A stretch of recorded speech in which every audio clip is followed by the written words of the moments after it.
so তোমালোকে গম পোৱা যায় ইতিমধ্যে যেটো নিট এক্সাম আছিল গতিকে তাৰ লাষ্ট ডেট গুচি গ'ল গতিকে আমাৰ মাজত এতিয়া আহি গৈছে CEE গতিকে আসাম CEE 2026 এই এক্সাম তুমি কি হ'ব পাৰিবা বা কি এক্সাম দিব পাৰিবা সো CEE এক্সামত সাধাৰণতে ইঞ্জিনিয়াৰৰ আৰু যেটো আমি ফাৰ্মাসী বুলি কওঁ ডি ফাৰ্ম বি ফাৰ্ম গতিকে এই CEE এক্সাম এটাই তুমি দুটা সিলেকশন হ'ব পাৰা ইঞ্জিনিয়াৰ বা ডি ফাৰ্ম আৰু বি ফাৰ্ম এটা তুমি কি লৈ মানে এক্সামটো দিছা হেতু তোমাৰ সাবজেক্ট চাইহে তোমাক দিব যদি তুমি ম্যাথছ ফিজিক্স আৰু কেমিষ্ট্ৰি তিনটা লৈ দিছা তুমি কি কৰিব পাৰিবা ইঞ্জিনিয়াৰত যাব পাৰা যদি তুমি বায়োলজি ফিজিক্স আৰু কেমিষ্ট্ৰি লৈ যাব পাৰা তুমি ফাৰ্মাসী হ'ব পাৰা ঠিক আছে এতিয়া সোৱা এই ভিডিওত আমি দাঙি ধৰিম যে কি নথিপত্ৰ লাগিব বা লাষ্ট ডেট কিমান আৰু ফিজ কিমান বৰ্তমান ঠিক আছে গতিকে চাই লোৱা তোমালোকে এই এক্সামৰ CEE এক্সামৰ লাষ্ট ডেট হৈছে 31 মাৰ্চ বৰ্তমান ইয়াৰ এপ্লাই চলি আছে আৰু মাত্ৰ দুদিন সময় আছে গতিকে তোমালোকে জলদি এপ্লাইটো কৰি দিয়া এটো সোৱা স্টাৰ্ট কেতিয়া হৈছিল 16 মাৰ্চত স্টাৰ্ট হৈছিল আৰু লাষ্ট ডেট 31 মাৰ্চ 2026 31 মাৰ্চৰ ভিতৰত ফৰ্ম ফিল আপ কৰি সাবমিট কৰিব লাগিব অন্যথা তোমালোকে এই এক্সামটো দিব নোৱাৰিবা তাৰ লগতে মই জনাই দিম যে এই এক্সামৰ সেন্টাৰ কোট হয় নগাঁৱত আছে না নাই বা গুৱাহাটীত নে কোট মই গুটেই কিটা তোমালোকক জনাই দিম সোৱা ভিডিওটো শেষলৈকে চাই থাকা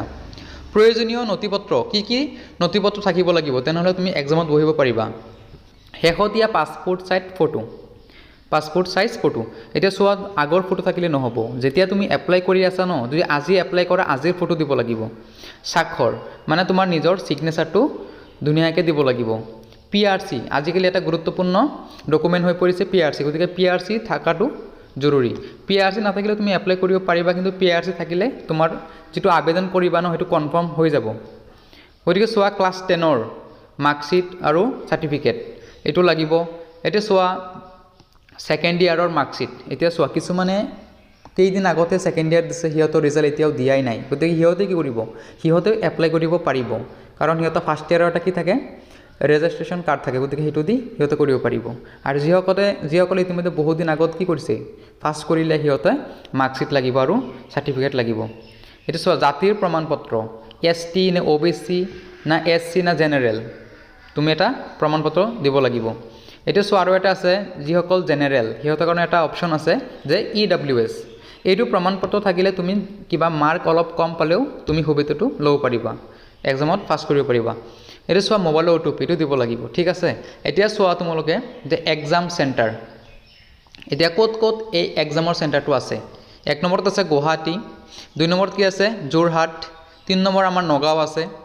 চাৰি নম্বৰ কি আছে ডিব্ৰুগড়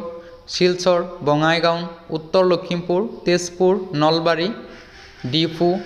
আদি গতিকে তুমি জিটোত এপ্লাই কৰা হেতুহে তোমাৰ হ'ব গতিকে যিসকল নগাঁৱৰ ওচৰত আছে নগাঁও এপ্লাই কৰিবা গতিকে যাৰ যিমান ওচৰত আছে তোমালোকে এটো চাই এপ্লাই কৰিবা ঠিক আছে এতিয়া সোৱা প্ৰয়োজনীয় তথ্য কি লাগিব বা পৰীক্ষাৰ তাৰিখ সোৱা আগতে আছিল 7 জুন গতিকে অলপ তোমালোকক বঢ়াই দিছে বৰ্তমান কি কৰিছে 18 জুন কৰিছে আৰু 18 জুন সোৱা দেওবাৰ পৰে সময়টো সোৱা পুৱা 9 বজাৰ পৰা দুপৰীয়া ঠিক আছে 9 বজাৰ পৰা দুপৰীয়া গতিকে আৰু এটা সোৱা তোমালোকক হেতু মই কোৱাই নাই যে আবেদন মাচুল কিমান গতিকে সোৱা এই এক্সামৰ আবেদন মাচুল হৈছে 1500 টকা আৰু 31 মাৰ্চৰ পাছত কোনো আবেদন কি কৰিব নোৱাৰিবা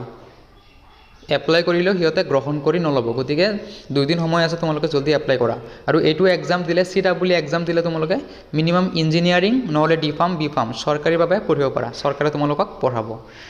গতিকে যদি ভিডিওটো ভাল পাইছা সাবস্ক্ৰাইব কৰিবা চেনেলটো আৰু ভিডিওটো শ্বেয়াৰ কৰিবা ঠিক আছে